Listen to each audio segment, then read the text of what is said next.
ನೆನ್ನೆ ನಮ್ಮ ಉಪಮುಖ್ಯಮಂತ್ರಿಗಳು ಕನ್ನಡ ಚಿತ್ರರಂಗದ ಬಗ್ಗೆ ಒಂದು ಹೇಳಿಕೆ ಕೊಟ್ಟಿದ್ದಾರೆ. ನೆಟ್ಟು ಬೋಲ್ಟ್ ಎಲ್ಲ ಟೈಟ್ ಮಾಡ್ತೀನಿ, ನನಗೆ ಗೊತ್ತಿದೆ. ಕನ್ನಡ ಸಿನಿಮಾ ರಂಗ ಮತ್ತು ಎಲ್ರಿಗೂ ಸೇರಿಸಿ, ಅದು ನಿರ್ಮಾಪಕರಿಗಿರ್ಬೋದು, ನಿರ್ದೇಶಕರಿಗಿರ್ಬೋದು, ವಿತರಕರಿಗಿರ್ಬೋದು, ನಾಯಕ ನಟರಿಗಿರ್ಬೋದು, ನಾಯಕಿಯರಿಗಿರ್ಬೋದು ಹೇಳಿಕೆ ಕೊಟ್ಟಿದ್ದಾರೆ. ನೆಟ್ಟು ಬೋಲ್ಟ್ ಟೈಟ್ ಮಾಡ್ತೀನಿ. ಆಮೇಲೆ ಸರ್ಕಾರದಿಂದ ನಿಮಗೆಲ್ಲ ಸವಲತ್ತುಗಳು ಕೊಡಬೇಕು, ಅದನ್ನು ಸಿಗದಂಗೆ ಮಾಡಿಬಿಡ್ತೀವಿ. ಶಿವಕುಮಾರ್ ಅವರು ಒಂದು ಜ್ಞಾಪಕ ಇಟ್ಕೋಬೇಕು,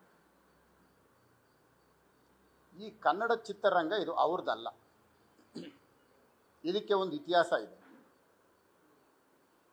ಇದಕ್ಕಿರ್ತಕ್ಕಂಥ ಇತಿಹಾಸ ಇವತ್ತು ಇಡೀ ಭಾರತದಲ್ಲಿ ಕನ್ನಡ ಚಿತ್ರರಂಗನ ತಿರುಗು ನೋಡೋಂಗೆ ಬೆಳೆದಿದೆ.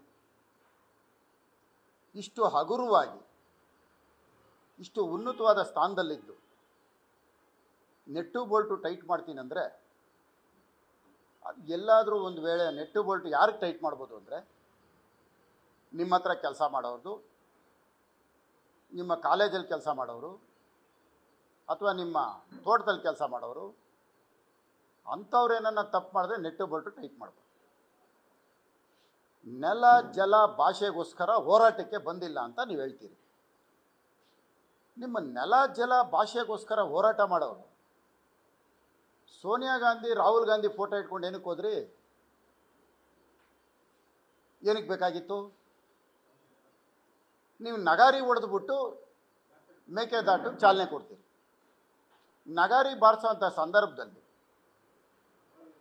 ನಿಮ್ಮ ಫ್ಲೆಕ್ಸ್ಗಳು ವೇದಿಕೆ ಮೇಲಿರೋಂಥ ಸಂದರ್ಭದಲ್ಲಿ ಕಾಂಗ್ರೆಸ್ಸಿನ ಬಾವುಟಗಳು,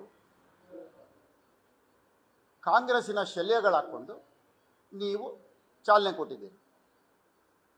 ಇದು ಕಾಂಗ್ರೆಸ್ ಪಕ್ಷದ ಕಾರ್ಯಕ್ರಮನ, ನೆಲ ಜಲ ಭಾಷೆಯ ಕಾರ್ಯಕ್ರಮನ? ಫಸ್ಟ್ ಇದಕ್ಕೆ ಉತ್ತರ ಕೊಡಿ.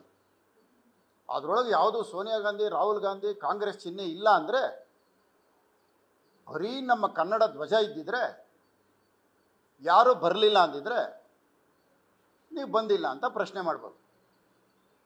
ಆದರೆ ನೀವು ಅಧಿಕಾರಕ್ಕೋಸ್ಕರ ನೀವು ಮೇಕೆದಾಟು ವಿಷಯನ ಹಿಡ್ಕೊಂಡು ಪಾದಯಾತ್ರೆ ಮಾಡಿದ್ದೀರಿ.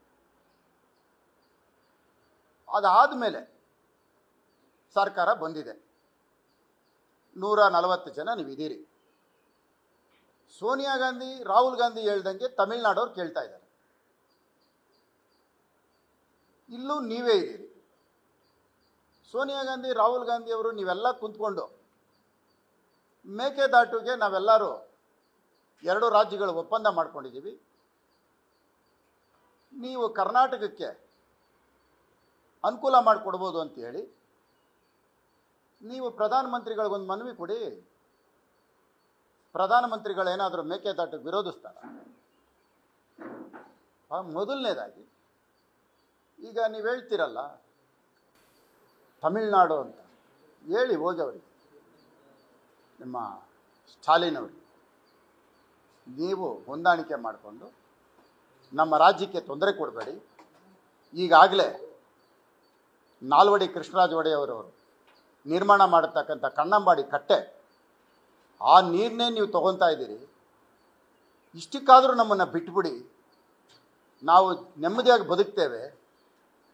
ಬೆಂಗಳೂರು ನಗರಕ್ಕೆ ನೀರಿನ ಅವಶ್ಯಕತೆ ತುಂಬ ಇದೆ ಅಂಥೇಳಿ ನೀವು ಆ ಕೆಲಸ ಮಾಡಿ. ಕಾಂಗ್ರೆಸ್ ಬಾವುಟ ಹಿಡ್ಕೊಂಬಿಟ್ಟು ನೀವು ಪಾದಯಾತ್ರೆ ಮಾಡಿಬಿಟ್ಟು ಕನ್ನಡ ಚಿತ್ರರಂಗದ ಬಗ್ಗೆ ಮಾತಾಡ್ತೀರಲ್ಲ, ನೆಟ್ಟು ಬೋಲ್ಟು, ಫಸ್ಟ್ ಈ ಪದಗಳನ್ನ ಉಪಯೋಗಿಸೋದು ಬಿಡಿ. ನ್ಯೂಸ್ ಫಸ್ಟ್, ನಿರ್ಭೀತಿಯಿಂದ ನಿಮ್ಮ ಪರವಾಗಿ.